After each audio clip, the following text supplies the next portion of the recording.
Good morning, everybody. Wow, what a crowd, what a crowd. Mr. Vice President, we're so happy to have you here this morning. This is, of course, obviously the highlight of our Munich Security Conference meeting in Washington, D.C. I hope not.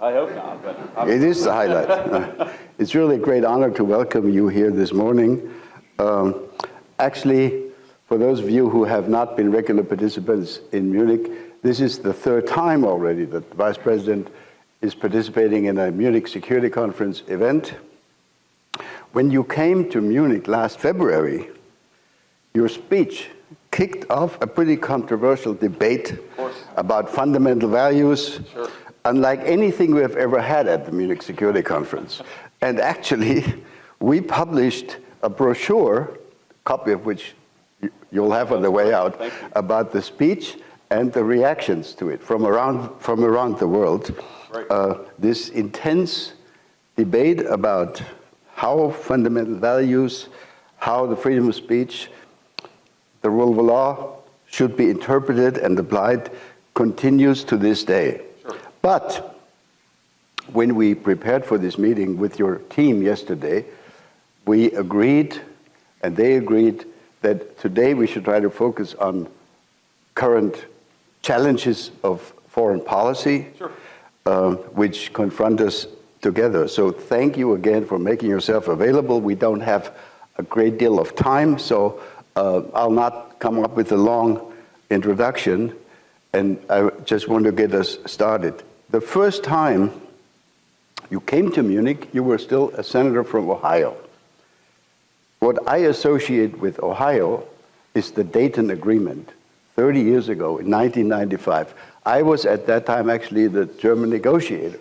So I actually lived in Dayton, Ohio for one entire month. So and why is this important? Because it was through U.S. intervention, that peace was brought about in Europe, in the Balkans at that time. So if I may, let me ask my first question about the U.S. and Europe. A distinguished former U.S. diplomat, Richard Holbrooke, wrote almost exactly 30 years ago in a Foreign Affairs article that the United States is and should remain a European power. Today, 30 years ago, my question is, do you think that the United States should continue to see itself as a European power? In Munich, remember, you actually said, and I quote, "We are still on the same team." Are we, and what does that mean for the U.S. presence in Europe and relationship with Europe? First question. Sure. Well, first of all, thank you, and I'm sorry my microphone apparently is broken, but we have another one, so that's good. So everybody can hear me now, right? Everybody can hear me? Great, good. Yeah, so first of all, thrilled to be here and thrilled to have this conversation. I've been looking forward to it. And yeah, I do still very much think that the United States and Europe are on the same team. And I think that this is, sometimes I've been criticized as a hyper-realist, right? I think of foreign policy purely in terms of transactional values. What does the America get out of it? What do the rest of the world get out of it? And try to focus so purely on the transactional value of it that we ignore sometimes the humanitarian or the moral side of it. And I think at least with Europe, that's actually not a full encapsulation of my views, because I think that European civilization and American civilization, European culture and American culture are very much linked. And they're always going to be linked. And I think it's completely ridiculous to think that you're ever going to be able to drive a firm wedge between the United States and Europe. Now, that doesn't mean we're not going to have disagreements. And of course, you brought up the speech earlier. It doesn't mean that Europeans won't criticize the United States or the United States won't criticize Europe. But I do think fundamentally we have to be, and we are, on the same civilizational team. And I think obviously there's a big question about what that means in the 21st century. I think, obviously the president and I believe that it means a little bit more European burden sharing on the defense side. I think that it means that all of us, frankly, on both sides of the Atlantic have gotten a little bit too comfortable with the security posture of the last 20 years, and that frankly, that security posture is not adequate to meet the challenges of the next 20 years.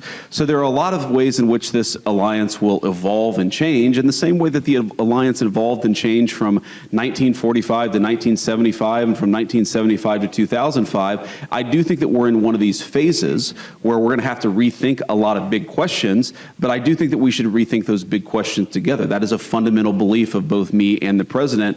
And you mentioned this is my third time speaking with the Munich Security Conference group. Obviously, the first couple of times were in Munich, and I always remember very fondly, of course, that the very first time it was as a United States Senator representing Ohio, and I'm glad you got to spend a month in Dayton. I love Dayton. It's kind of the closest big city, if you can call it a big city, to where I grew up. But on that first panel, I was on that panel, and also David Lammy, right, who at the time was a lowly member in opposition, and of course now is the great Foreign Secretary of the United Kingdom, and he and I have become good friends. So I still think that this European alliance is very important, but I think that for it to be important and for us to be real friends with each other, and I think that we are very much real friends, we've got to talk about the big questions, and I know that's an important part of what this entire group does, so I'm glad to be here. Great, thank you so much. And I think the message has arrived in Europe that we need to carry a significantly larger share of the burden.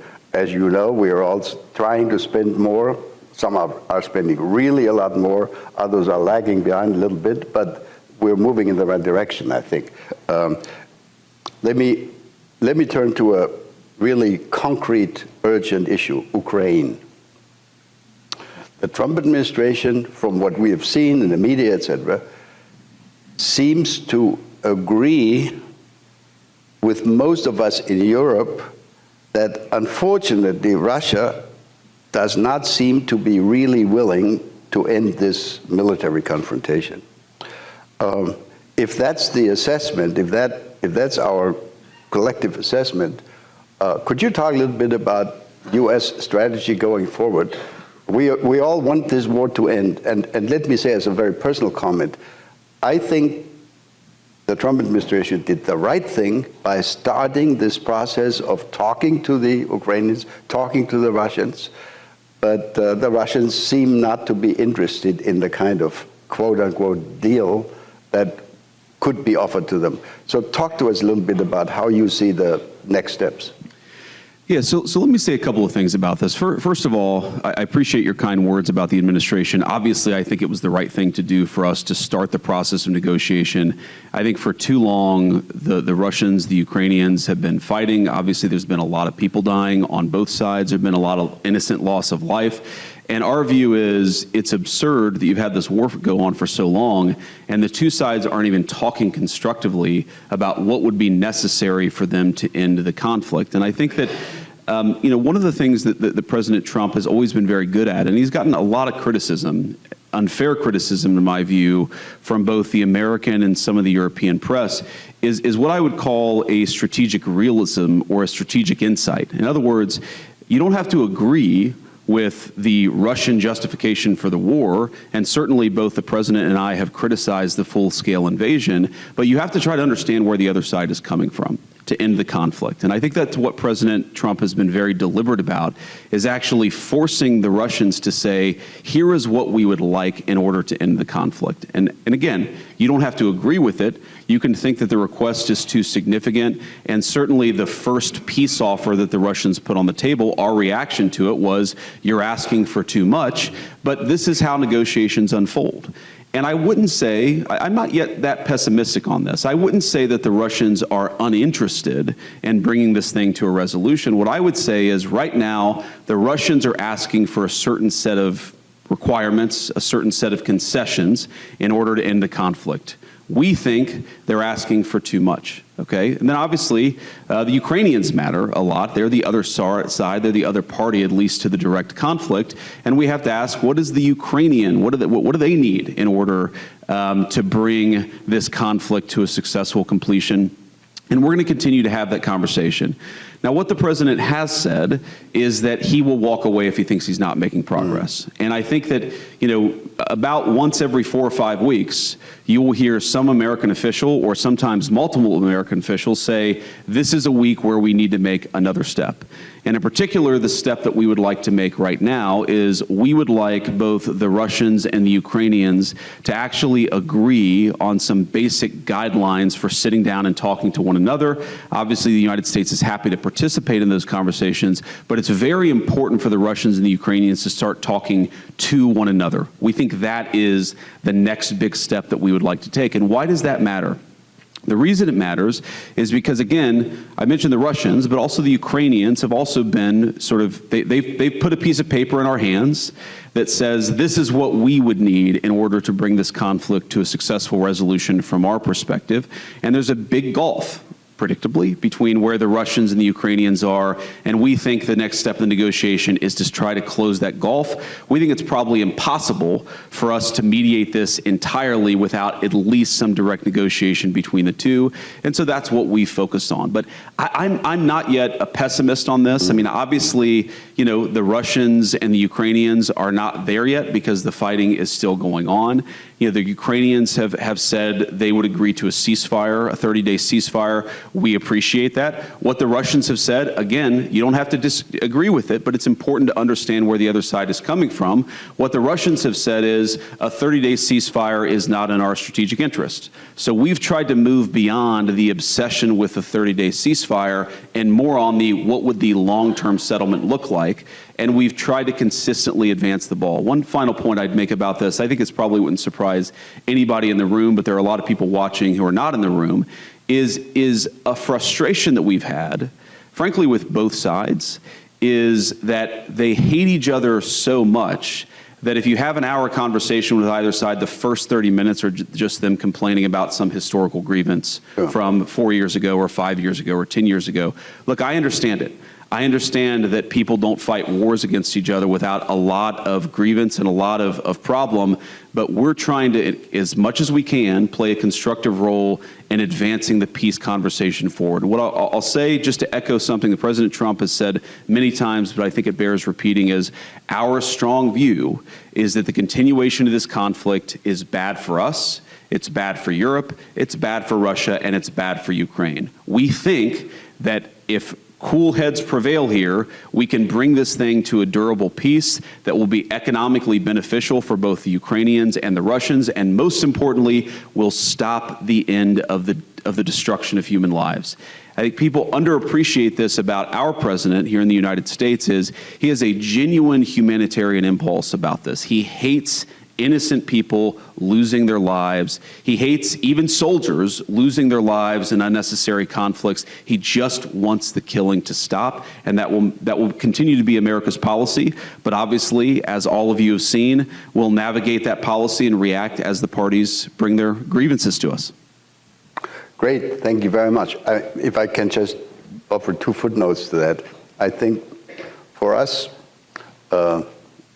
Europeans living as neighbors of Ukraine, and if you wish also as neighbors of Russia, we have begun to understand that what we're looking at here is not just the defensive war by Ukraine against the Russian aggression, it is also a confrontation that puts at risk all of European security. In other words, it's indirectly our defense also. It's not just Ukraine.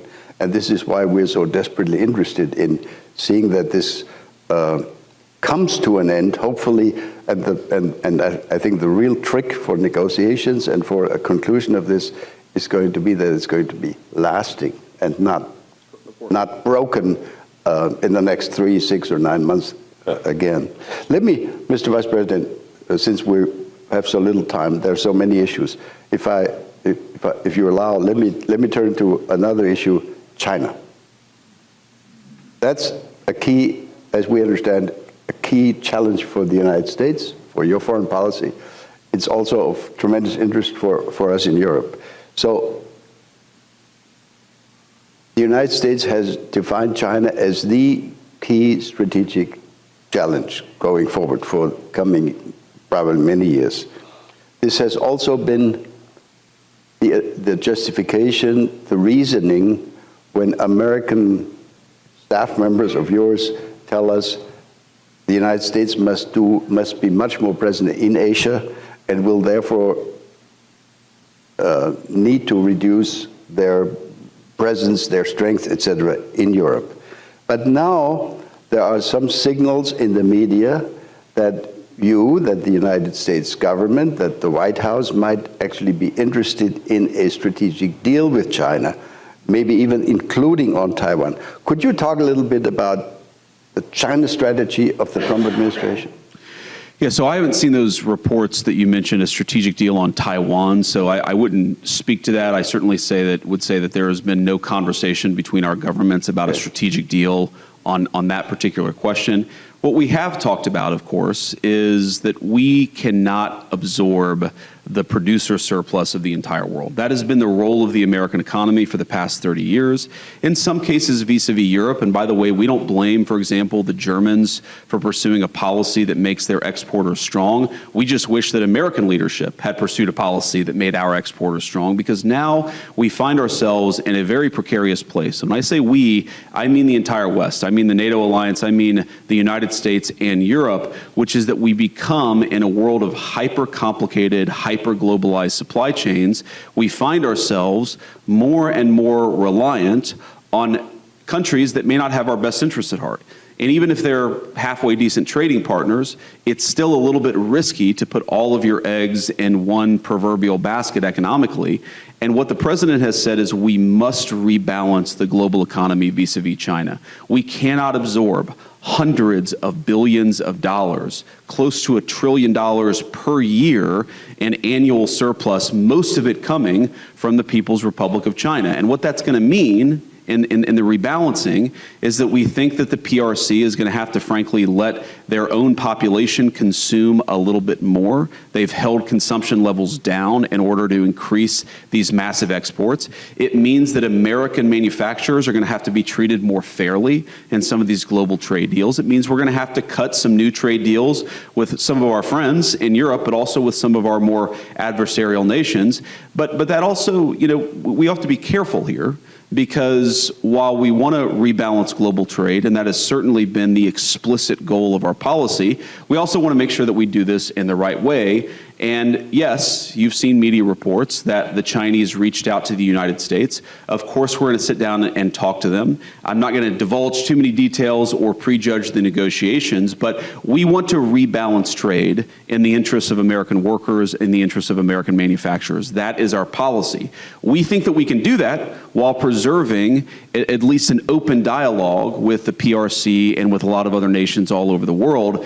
But that doesn't mean the old way of doing business is going to be stable or that it's going to persist. It simply cannot. It was not sustainable 10 years ago. It was certainly not sustainable 4 years ago, and we're very, very committed to changing it. But we're open to having conversations with both, again, our friends and more adversarial nations about what that rebalancing ultimately looks like. And people have to remember, you know, Liberation Day, which was where the president announced this fundamental change, I think, in the global trading system, that was almost exactly 30 days ago. So we are in the early innings of a very significant shift. I think that shift is going to really inure to the benefit of both the United States, but also of Europe. But it's fundamentally, it has to happen, and it's going to happen under President Trump's leadership. All right. I think it's great if there are beginning discussions between you and the Chinese.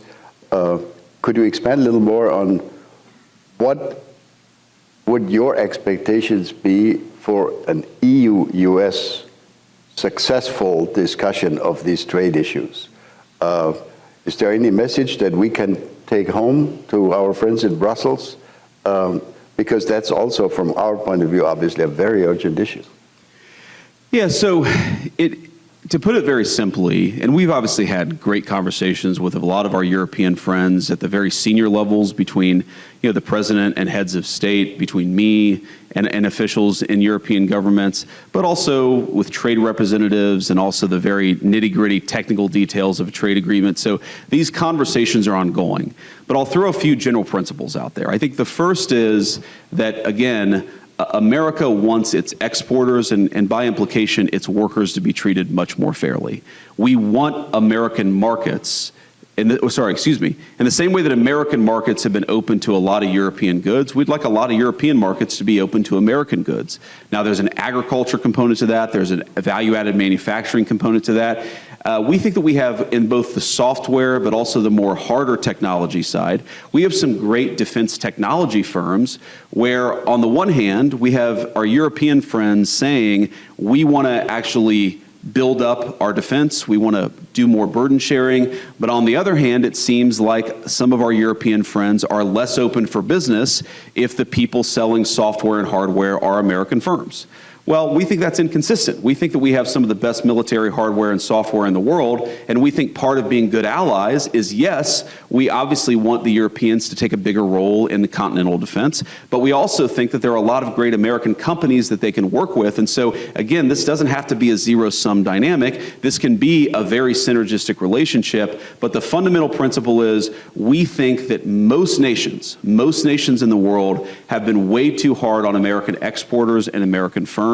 We want to make the entire world a little bit more open to the products built by American workers. We're obviously biased. We think that they're the best in the world, and we think that we can have a much better trading relationship with a lot of our European friends if they just drop some of those both tariff but also non-tariff trade barriers. There are regulatory barriers. There are sometimes you have an official at the Ministry of Defense completely disconnected as far as we can tell from an actual law or regulation who will just say, we're not buying American products. Right. Sometimes you have officials in Europe who will say, well, we're going to penalize American technology firms in a way that we would never penalize European technology firms. We just want a little bit more fairness, or to use the president's favorite word, reciprocity. And again, with Europe, we think that's a very, very easy conversation to have. We hope our European friends agree. Great. I get signs from my friend here that we're quickly running out of time. Well, I'm having fun. Okay. And we can take a few more questions. Okay, great, wonderful. My team over there is very nervous. You guys can't see them behind, but we'll be brief. Please. So thank you very much. We've heard that there is in coming days or next 2 weeks a presidential trip to the Middle East coming up. Sure. Among the many unresolved issues of that region is the issue of Iran and their nuclear ambition, et cetera, et cetera. Could you talk a little bit about the region? I mean, there's so many unresolved issues, the Gaza issue, but also Tehran. What would your expectation be? What would the goal be? Would you go for zero enrichment by Iran? Some people have suggested that. Or are we looking at a replay of the earlier, agreement that was reached 10 years ago? Yeah. So there are a couple issues with the earlier agreement. The JCPOA, right, as it's called here in the United States, and I assume in Europe. But here the two big issues with that agreement are, number one, the enforcement or the inspections regime was incredibly weak. And I don't think that it actually served the function of preventing the Iranians from getting on the pathway to a nuclear weapon. That's one thing that must be different. And then second, yes, we believe that there were some elements of their nuclear program that were preserved under JCPOA that, yes, they weren't nuclear weapons. Iran doesn't have a nuclear weapon, but allowed Iran to sort of stay on this glide path towards a nuclear weapon if they flip the switch and press go. And we have to think about this not just in terms of Iran, which, again, the president has said this. We think that there is a deal here that would reintegrate Iran into the global economy, that would be really good for the Iranian people, but would result in the complete cessation of any chance that they could get a nuclear weapon. And that's what we're negotiating towards. And as the president has said, that's option A. And option B, if option A is very good for the Iranian people and even some of the folks, the leadership in Iran, option B is very bad. It's very bad for everybody, and it's not what we want, but it's better than option C, which is Iran getting a nuclear weapon. That is what is completely off the table for the American administration. No ifs, ands, or buts. Now, there are a couple of other things that are worth thinking about, because this is not just about Iran. if Iran gets a nuclear weapon, which country then next gets a nuclear weapon? And then when that country gets a nuclear weapon, which country after that? We really care, not just about Iran, but about nuclear proliferation. And the president said this in an interview a few weeks ago. It's one of these things that in the maelstrom of the media, the signal and the noise, this was very much signal, but it got lost in the noise. The president hates nuclear proliferation. I hate nuclear proliferation. And I think that the president would be very open to sitting down with the Russians and the Chinese and saying, look, let's get this thing in a much better place. Let's reduce the number of nuclear weapons that are in the world writ large. That's obviously not a conversation for tomorrow. That's a conversation, God willing, for a few years from now. But there is no way you get to that conversation if you allow multiple regimes all over the world to basically enter this sprint for a nuclear weapon. And we really think that if the Iran domino falls, you're going to see nuclear proliferation all over the Middle East. That's very bad for us. It's very bad for our friends. And it's something that we don't think can happen. So without prejudging the negotiations, I will say so far so good. We've been very happy by how the Iranians have responded to some of the points that we've made. We've been very happy that some of the intermediaries and some of the folks who are in the room, the role that they played, the Omanis in particular, have played a very positive role, and we're very grateful to that. So far, we're on the right pathway, but this is going to end somewhere. And it will end either in Iran eliminating their nuclear program, their nuclear weapons program. They can have civil nuclear power, okay? We don't mind that. But let me ask this basic question. Which regime in the world has civil nuclear power and enrichment without having a nuclear weapon? And the answer is no one. No one right now has a civil nuclear program with their entire enrichment infrastructure that can enrich to the 90+% needed to get to fissile material and a nuclear weapon. So our proposition is very simple. Yes, we don't care if people want nuclear power. We're fine with that. But you can't have the kind of enrichment program that allows you to get to a nuclear weapon, and that's where we draw the line.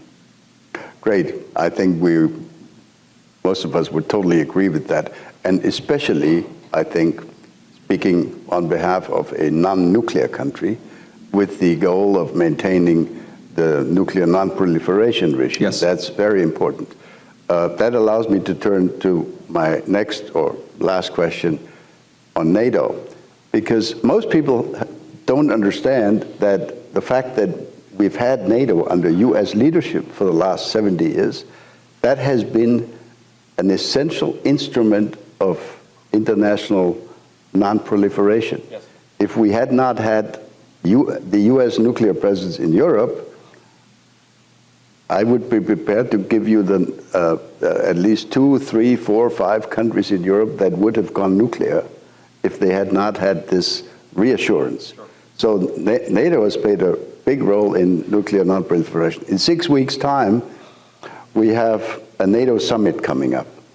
And again, there are many issues. One will be the continuing issue of defense spending. As we mentioned earlier in our discussion, Europeans are doing more, but we've also listened to demands coming out of the administration that are even more ambitious. So could you talk a little bit about your level of expectation? What would be your desired outcome of that NATO summit in terms of defense spending, in terms of how much Europe will need to do on its own in order to relieve the United States more in Europe? Yeah, so I think there are a couple of different components to this. So first of all, what the president has said is he'd like to see 5% spending on defense in NATO. And he thinks that that is consistent with what our European friends are telling us about how much they fear some of the threats in the world. And, given, unfortunately, that a lot of European militaries have not kept pace over the past few decades, there's a bit of catching up to do. And so that is the goal that the president has set. Obviously, the European countries are going to make their own determinations, but that's what we think is a reasonable goal. But it's really not just about the spend itself. It's also how the money is spent. And it's, again, there's this fear that we have when we look at some of our European friends, and I made this point at the first Munich security conference I ever went to, that when I looked to Germany 10, 15, 20 years ago, one of the things that the Germans were very good about is that they had kept the industrial strength of their economy consistent with the first world standard of living. But now what we see in Europe is a lot of our European friends are deindustrializing at the very moment where we're all seeing the hard power underpinning, or the economic underpinning of real hard power requires very strong and powerful industry. And so it's not just spending money, as important as that is, it's making sure that the same economic engine that powered first world living standards is actually geared towards producing, God forbid, weapons of war if those weapons of war are ever necessary. And so I think there's both an economic component to this that's completely divorced from the spending levels, and then of course there's the spending levels too. But we really want and we really care about Europe being self-sufficient. I gave an interview a couple of weeks ago where I actually tried to make the point that yes, we're going to have disagreements with Europe and Europe will have disagreements with us. Sometimes, I would hearken back to 2003 United States policy in the Middle East. I frankly wish we had listened to our European friends. But I think this is an area where we're fundamentally right, and I think it's gratifying to see so many of our European friends recognize that and recognize that Europe does really have to play a bigger role in continental defense. I think we're all aligned on it. It's just a question of getting there, and most importantly, getting there quickly. There is a glimmer of hope in our country, in Germany. As I'm sure you've seen, we've eliminated the so-called debt brake. Yes. When it comes to defense spending. So there is now the opportunity for the incoming new government in Germany to spend significantly more.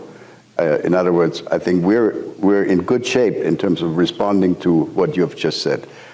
Ladies and gentlemen, that brings us to the end of this wonderful discussion. I'm really grateful to you that you allowed this to be a Q&A session. Sure. We could continue this, I'm sure, for the rest of the morning, but I know you have other things coming up. May I simply conclude by saying that we hope very much, my team and I, that you will be willing and prepared to continue this young tradition that the United States at major Munich Security Conference events will be represented at your level. You are not the first Vice President of the United States who has come to the Munich Security Conference, but we are extremely grateful that you came in your new position. Please come again to Munich next year. Thank you very much, Mr. Vice President. Thank you.